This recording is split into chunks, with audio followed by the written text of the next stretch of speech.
عليكم ورحمة الله وبركاته. دمان مسؤولين شرفت عليه وهو الرئيس قدام الحكومة كأوروكا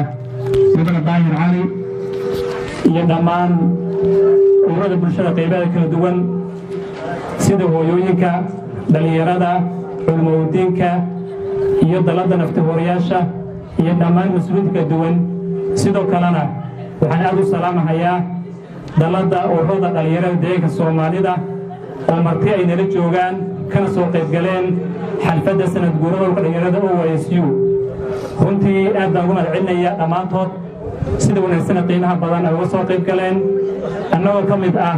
dalada ururada dhalinyarada deegaanka Soomaalida inta kadib waxaan rabaa taariikhda dhalinyarada OYSU qaba inaan soo koobo insha Allah OYSU waxaa la aasaasay 27 bishii 6 2010 waxaana lagu aasaasay magaalada Copenhagen waddanka Denmark waxaana halkaa lagu doortay xogiyihii ururka dhalinyarada OYSU ugu horeeyay mudane Mujaahid Sheekh Ibraahim Cabdalla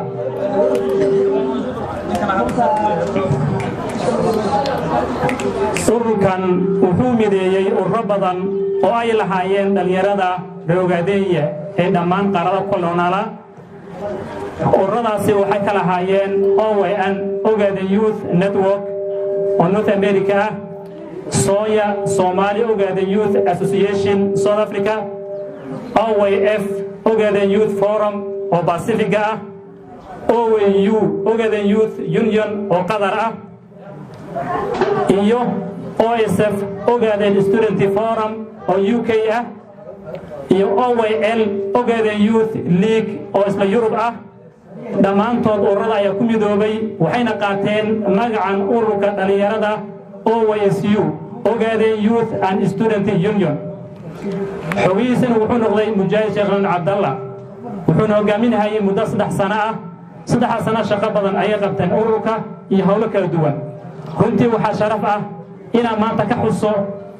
guddiga fulinta ugu horeeyay oo si wanaagsan wada fiican iyo halgan dheer oo dhalinyaradu soo galeen ay qabteen sida Mujaahid oo ahaa xogeeyay dhalinyarada Shaafi Shilaabo oo ahaa xogeenka xogeeyaha ahna afayeenka Raxme Axmed Jeelle oo ahayd hogaanka dhaqaalaha iyo samafalka sidoo kale Shukri Shafaac oo markii dambe ahaa hogaanka arrimaha ururka iyo arrimaha kormeerka hawlaha sidoo kale waxaa ka mid ahaa xoghaynta ururka Jamaal Uwaas Xukun oo markii dambe noqday xogeeyaha ururka dhalinyarada sidoo kale waxaan ilmaamin doonin Najma Axmed Cali oo hogaanka arrimaha dibadda sidoo kale iyo anigoo Umar Sheekh Cabdullaahi oo ka mid ahaa guddiga fulinta ugu horeeyay ahaana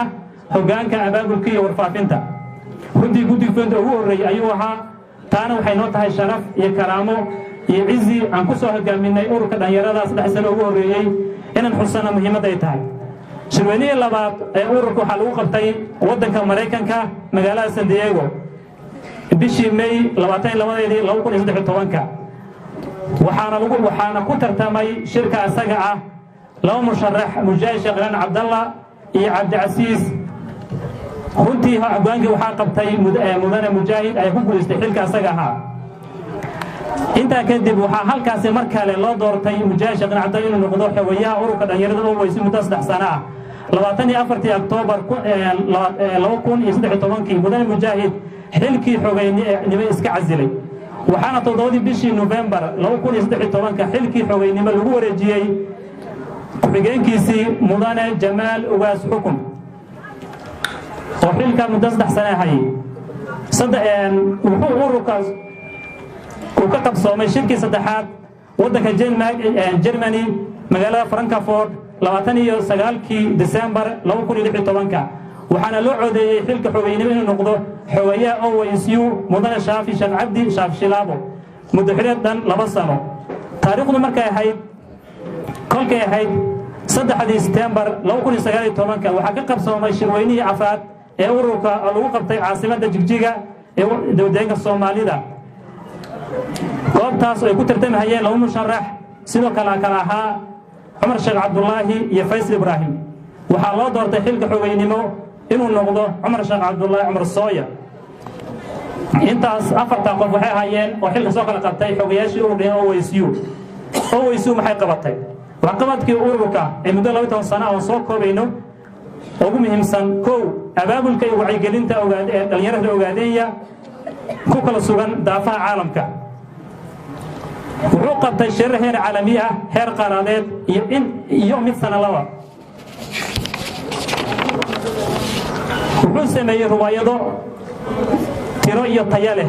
ee bulshada Soomaaliyeed lagu soo bandhigayay laguna barahayay qadiyada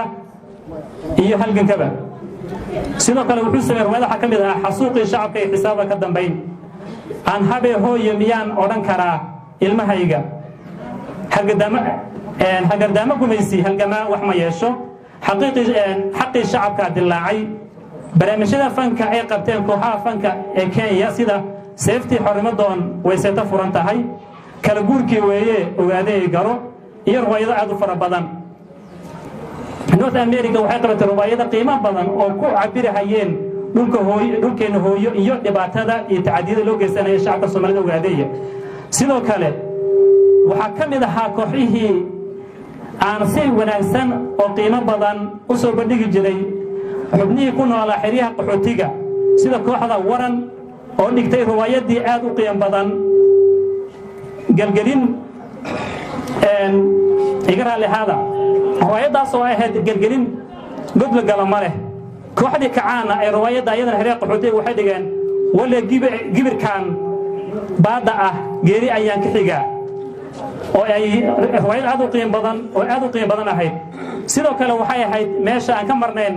dhalinyaradii South Africa oo riwaayad qiimo badan soo bandhigay iyo dhalinyaradii Pacifica iyo Australia oo soo bandhigay riwaayad aad u qiimo badan oo halkan ku soo koobi karin sameynta kooxaha sportiga ka qaybgelinta ciyaaraha kala duwan dhaxalgalka u lah iyo isdhexgalka dhalinyarada Soomaaliyeed Ogaadenya iyo dhalinyarada kaleba sidoo kale waxbarashada waxa kamid ahaa arrimaha xuquuqul insaanka ودولة قضية Ogaadenya كقيبالك الشركة عالمية ولغا حضلها أرمى حقوق الإنسان كشركة سنالها United Nations Human Rights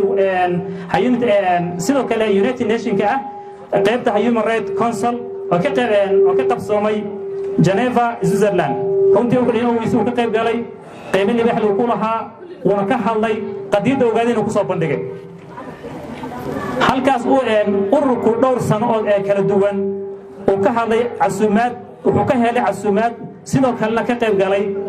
maalinta caalamiga ee nabadda International Peace Day sidoo kale mar kala duwan ay ka qayb galay oo lagu marti qaaday ururka OWYSU qaybaha kale hay'adaha waxa kamid ahaa NRC oo si toos u casuumtay ururka OWYSU iyo LWF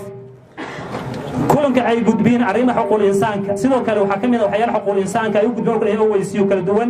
سيد أمستي انترناشنال يلوكال با تير كروس CICR Human Rights Watch يكون كلامه أنتوا بحقوق جدبين هيين أخبارتا يتعديه دا يدبتان هو هيو ديان كسومالي دا ديارين تقرأ الله يربط لو دفاع هيو حقوق الإنسان